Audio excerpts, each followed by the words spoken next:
नमस्कार दोस्तों, प्राचीन काल की बात है। किसी नगर में एक सेठ जी रहते थे। उनके 7 बेटे थे और 7 की शादी हो चुकी थी। 7 पुत्रों की बहुओं में सबसे छोटी बहू सबसे होशियार थी। एक दिन सबसे बड़ी बहू सभी देवरानियों से कहा, आज घर को लीपने के लिए पीली मिट्टी लानी है। सभी बहुएं डलिया लेकर पीली मिट्टी लाने चल दीं। जब बहुएं मिट्टी खोदने लगीं, तब वहाँ पर एक काला सांप निकला और बड़ी बहू उस सांप को खुरपी से मारने लगी। तो छोटी बहू ने कहा, मत मारो इसे, ये बेचारा तो निरपराध है। यह सुनकर बड़ी बहू ने सर्प को छोड़ दिया। तब सर्प एक पेड़ के नीचे जाकर बैठ गया।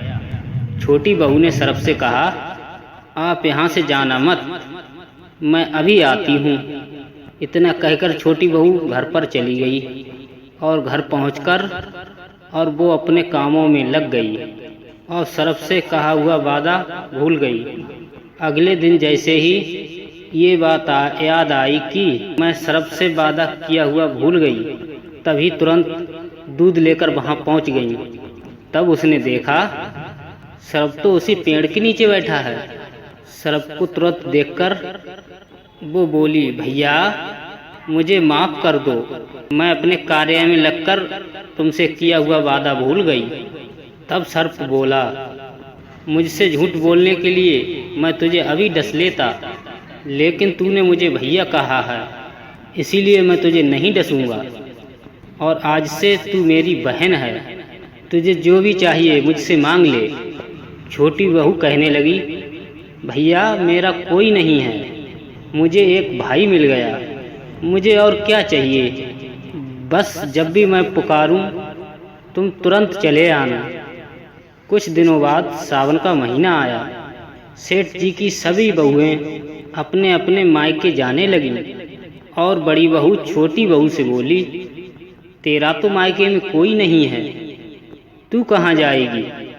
यह सुनकर छोटी बहू उदास हो गई और बहुत रोने लगी।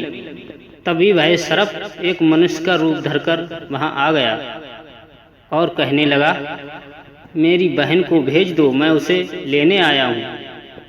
तब सबने कहा, इसका तो कोई भाई नहीं है। तो वह सर्प बोला, मैं दूर के रिश्तेदार का बेटा हूँ और इसका भाई लगता हूँ। और सर्प के विश्वास दिलाने पर और घर के लोगों ने उसके साथ भेज दिया। रास्ते में जाते हुए उसने छोटी बहू को बताया, बहन मैं तुम्हारा भाई सर्प हूँ और मैं तुम्हें अपने साथ अपने घर नांगलोक ले जाने आया हूँ। तुम डरना मत, तुम मेरी पूंछ पकड़ लो। छोटी बहू ने तुरंत सर्प की पूंछ पकड़ ली और जैसे ही और वह तुरंत नांगलोक पहुँचे और नांगलोक के धन ऐश्वर्य को देखकर छोटी बहू चकित में हो गई और सर्प अपनी माता के पास ले गया और बोला, माता ये मेरी बहन है, इसने मेरी जान बचाई है और यह कुछ दिन हमारे साथ है नांगलोक रहेगी। और सर्प की माता ने छोटी बहू को गले से लगा लिया और वह वहाँ खुशी खुशी रहने लगी। वहाँ शेषनाग के छोटे छोटे बच्चे थे। वह रोज देखती थी कि उनकी माँ सुबह सुबह सबको दूध पिलाती थी और दूध ठंडा करके सुबह घंटी बजाती और घंटी की आवाज़ सुनकर सभी दौड़े आते और दूध पीने लगते। और एक दिन वह बहू माँ से बोली, आज मैं दूध ठंडा करूँगी। दूध ठंडा भी नहीं हुआ और उसने तुरंत घंटी बजा दी और घंटी की आवाज़ सुनकर छोटे छोटे बच्चे दौड़े आए और दूध पीते ही उनका फन जल गया। और सभी सर्प कहने लगे, हम इसे अभी डसेंगे, इसने हमारा फन जलवाया है। परंतु माँ के समझाने पर वो छोटे छोटे बच्चे तुरंत मान गए। तब उसके भाई सर्प ने और उसकी माँ ने छोटी बहू को हीरे मोती और जवाहरात झोली भरकर दे दिए और उसे विदा किया। और इतनी सारी धन दौलत देखकर बड़ी बहू के मन में भाई ने इतना सारा धन दे दिया तो इसे झाड़ने के लिए एक सोने का झाड़ू भी लेती आती। यह सुनकर नांग ने तुरंत अपनी बहन को झाड़ू लाके दे दी और उसकी माँ की तरफ से हीरे मोतियों का हार भी मिल गया। उस हार की प्रशंसा पूरे गांव में फैल गई। जब यह प्रशंसा नगर की रानी ने सुनी तो महाराज से कहने लगी। राजा ने तुरंत अपने मंत्रियों से कहा और वह हार लेने भेज दिया और राजा के डर से वह हार सेठ जी ने छोटी बहू का हार सैनिकों को दे दिया और इस बात से छोटी बहू बहुत उदास हो गई और अपने भाई सर्प को याद करके कहने लगी। सर्प बोला, बहन तुम चिंता मत करो, राजा खुद तुम्हें वह हार लौटाने आएगा। यही हार वह पहना।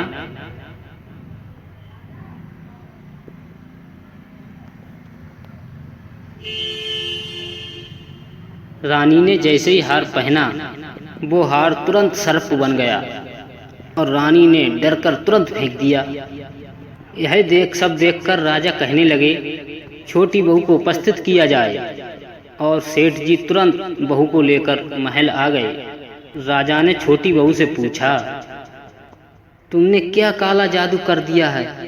छोटी बहू कहने लगी, राजन मुझे क्षमा कर दो, ये हार ऐसा ही है, ये हार मुझे मेरे भाई सर्प ने दिया है। और इतना कहते ही वह नांग वहाँ प्रकट हो गया और नांग कहने लगा, ये मेरी बहन है और यह हार मैंने इसे दिया है।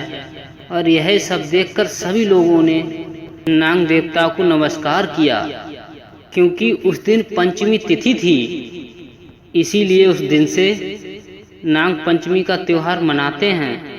तभी से सभी स्त्रियां सर्प को अपना भाई समझकर दूध पिलाती हैं और उसकी पूजा करती हैं। तो दोस्तों, कैसी लगी हमारी कहानी? ऐसी ही हम और नई नई कहानियाँ लाते रहेंगे और हमारे नए नए कहानियाँ सुनने के लिए हमारे चैनल को सब्सक्राइब करें और कमेंट करें। जय श्री कृष्णा, राधे राधे।